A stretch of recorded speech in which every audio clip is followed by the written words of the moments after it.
Bonjour, je m'appelle Sandrine Rousseau et il paraît que vous avez posé plein de questions sur Instagram, je vais y répondre. Le barbecue, la retraite de Mbappé, pourquoi chercher sans cesse à buzzer? Quand on pose la question en termes de buzz, c'est qu'on ne veut pas voir le fond de ce que je dis.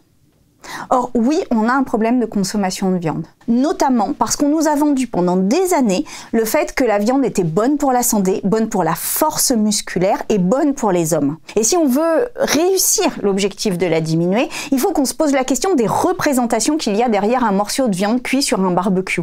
Et donc oui, je le pose. Peut-être que la manière dont je m'exprime a aussi cette particularité d'éveiller quelque chose chez les gens, qui soit d'ailleurs de l'agacement ou au contraire des rires ou au contraire du soutien, et que du coup ça ouvre un espace vers un débat qui soit plus large. Voilà.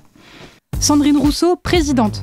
Alors, la prochaine élection présidentielle, elle est en 2027. On est en 2023, on est au début de 2023. Ça veut dire qu'on a 4 ans. Tous les rapports disent que si on ne règle pas la question sociale et la question écologique dans les 4 années prochaines, on a un énorme problème. Donc j'ai envie de vous dire que 2027, c'est déjà trop lointain et c'est déjà trop tard en regard des crises. Donc déjà, concentrons-nous sur aujourd'hui, demain, après-demain. Mais là, aujourd'hui, on a un sujet. Nucléaire ou panneaux solaires?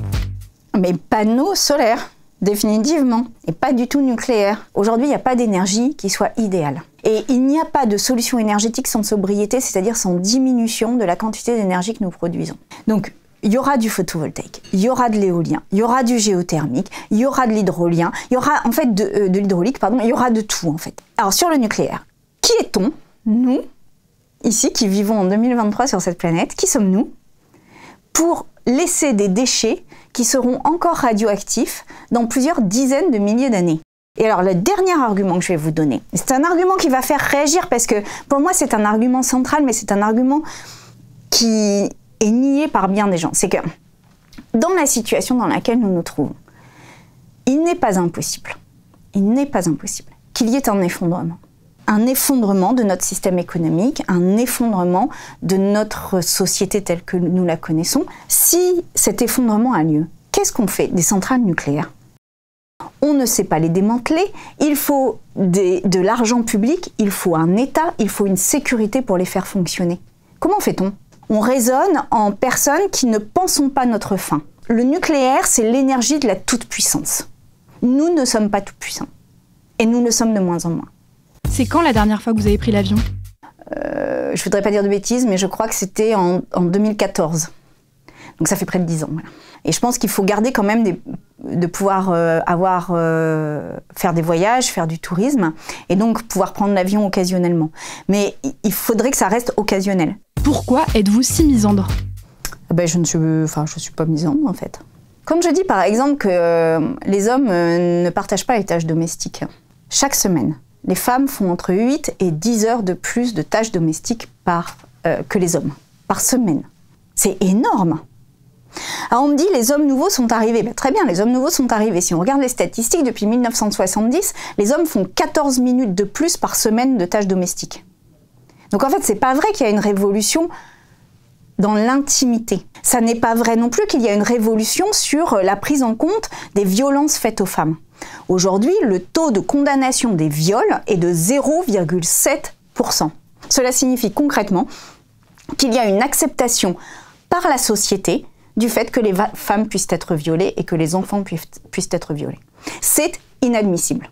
Donc ça n'est pas être misandre que de dire ça, c'est demander justice, demander égalité et dire aux hommes, oui, vous allez devoir checker vos privilèges et oui, vous allez devoir revenir sur ces privilèges. Et oui, il va falloir que vous passiez le balai. Voilà. Pour ou contre la réforme des retraites?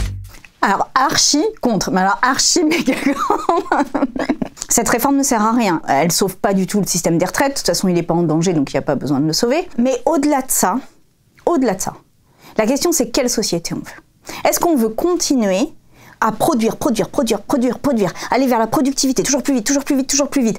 Et pourquoi faire? Et si c'est produire, pour s'enrichir, pour tout détruire, en fait, ça ne sert à rien. Il faut ralentir, il faut prendre le temps, il faut prendre soin de soi, il faut même le droit à la paresse, parce que, oui, tous on est content quand les jours où on peut être paresseux et paresseuse. Ça fait quoi d'être critiqué par tout le monde? C'est pas tout le monde, c'est une catégorie de la population et c'est une catégorie de la population qui ne veut pas entendre le problème. Oui, on a un problème de surconsommation. Oui, on a un problème d'économie fondée sur la croissance et le PIB. Oui, on a un problème de soutenabilité de notre système social. Oui, on a un problème de violence systémique vis-à-vis des femmes. Si vous me critiquez autant, c'est que vous n'êtes pas si sûr de vous sur votre modèle. Parce que sinon, vous ne passeriez pas autant de temps à analyser ce que je dis, à regarder ce que je fais et à prendre du temps pour envoyer des messages, des mails, d'insultes, etc. Et donc, la question que j'ai envie de vous poser, à vous qui critiquez, c'est qu'est-ce qui vous dérange dans ce que je porte?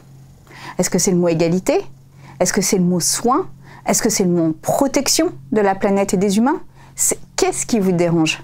Le dernier acte sexiste dont vous avez été témoin, subi à l'Assemblée. Oh bah, il y en a à peu près tous les jours. Donc, je disais qu'il était inadmissible qu'on se lève dans l'hémicycle pour soutenir des personnes qui sont condamnées pour violence intrafamiliale. Et je le disais en ayant une main dans ma poche. Et il y a un député, Aurélien Pradier, pour ne pas le citer, qui a dû répéter plusieurs fois, près d'une dizaine de fois, « Enlevez votre main de votre poche, on ne parle pas avec la main dans la poche. » Et en fait, ça, c'est encore une fois ne pas entendre et ne pas accepter la parole d'une femme dans un hémicycle. Et peut-être que c'est comme ça qu'il faut le dire. L'hémicycle, aujourd'hui, n'est plus un lieu de pouvoir masculin. C'est un lieu de représentation de la société dans toute sa complexité et nous y avons notre place comme n'importe qui y a sa place dès lors qu'il a été élu au suffrage universel. Et il n'est pas question que les hommes nous imposent leurs règles dans cet hémicycle. Pourquoi ne pas vouloir d'alliance pour les européennes? Alors moi, j'en veux une. Moi, j'en veux une, c'est mon parti qui n'en veut pas. Mais je pense précisément que on est vraiment à un moment de bascule, la politique, c'est soit l'extrême droite, soit une construction d'un espoir à gauche. Et ça passe par, au moment des européennes, de ne pas faire cavalier seul.